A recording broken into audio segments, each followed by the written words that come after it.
So last night, Take-Two Interactive had their fiscal 25 quarter one earnings call. Now, in this earnings call, they went over a lot of stuff that we don't care about, and during my live stream, I rage quit about 10 times.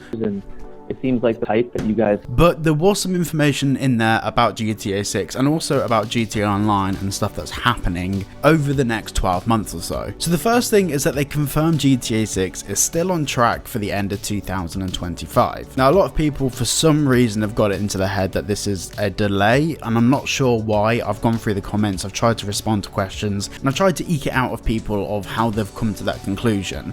But let me give you just a very brief timeline of GTA 6's release cycle and what has been planned versus what's actually happening. So initially the game was planned for 2024. We know this from back in the Project Americas leaks, and we also know this from the development timeline given internally to Rockstar employees a couple of years ago.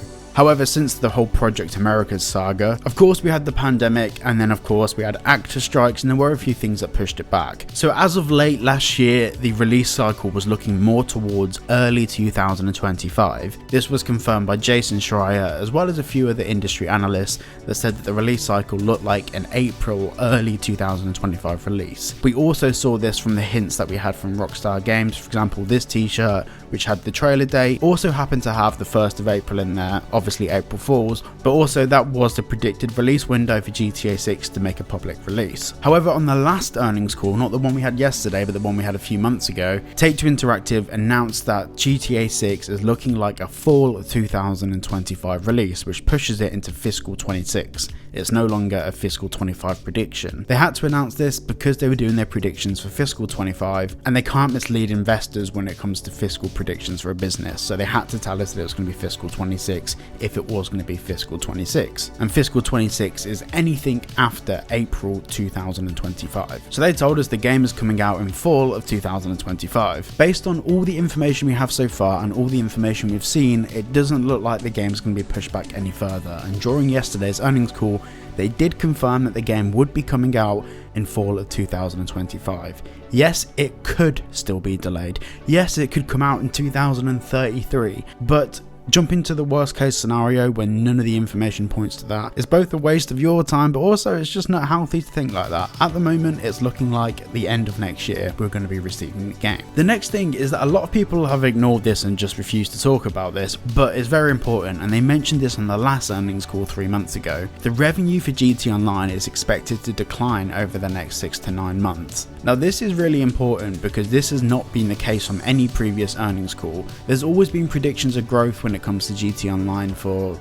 Take-Two Interactive and their investors. It's always been assumed that the platform and the use case scenario will grow. More to the point, Rockstar's revenue percentage for Take-Two Interactive, which used to be around 25% of Take-Two Interactive's turnover, has now dropped to 17%, and it still looks like it's progressively going to fall over the next 6 months. This tells us a few key things. Firstly, we won't be receiving pre-orders in the next 6 months or merch packs or anything like that, but it also shows a dialing back of their monetization strategy. Now, with all of this being said, this doesn't mean GT Online is going to be left dead in the water. I dropped a video yesterday talking in depth about how Rockstar are looking to phase out 5M and bringing in their own in-house role-playing platform. Of course, Rockstar Games acquired CFX.RE a few years ago, but the reason for this acquisition wasn't really to buy their proprietary software or anything like that. It was to buy CFX.RE out of the industry and also to get an understanding of where Rockstar went wrong, because Rockstar were working on their own role-playing platform prior to the purchase of CFX.RE. And it's predicted that Rockstar's own platform will be launching within the next 3 or so months. So the phasing out of GT Online content over the next 6 to 9 months gives Rockstar a really nice window to announce the release of their own proprietary platform and also give us content for that platform itself. Now, I don't think this is going to be heavily monetized, as if it was going to be, that would of course be in the financial predictions from Take-Two Interactive. I think we're more likely to see the next 9 months of Rockstar testing this new platform on us to see how they can develop it and expand it for GT Online for GTA 6. And of course, during this live stream there were a lot of mentions about Red Dead Redemption and a few other IPs, but there was nothing that really stood out and nothing we can really take home from this. Speaking to one of my friends this morning who works for a bank, he explained that this earnings call is more of a reassurance call. This call wasn't to give investors predictions or to fluctuate the stock price of Take-Two Interactive. This earnings call was more mandatory to not make waves in the industry. They just needed investors to know that everything was on track and that we as investors and we as a community shouldn't really worry about what's happening at Take-Two and everything is all good. Now, a lot of people mentioned during my live stream yesterday, thank you for the 800 legends that were watching it, love you all. A lot of the people that called in and asked Take-Two Interactive questions weren't asking about GTA 6, and it would appear that people didn't seem to understand why this was. Well, these people aren't Joe Blogs sat at home on the sofa calling into Take-Two Interactive. These are people that work for some of the largest investment firms involved with Take-Two. So these are banks and companies such as BlackRock, which is a whole video in itself.